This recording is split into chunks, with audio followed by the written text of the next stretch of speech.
igual que en castelán, vale?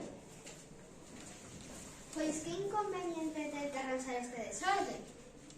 Non, en galego é a desorde, como análise, a crise, a calor, a dor ou a orden que terás por aquí na túa mesa. Ou a dose. Tomaches a dose correcta do teu medicamento? Lembrade, os substantivos en galego que ás veces non teñen o mesmo xénero que en castelán.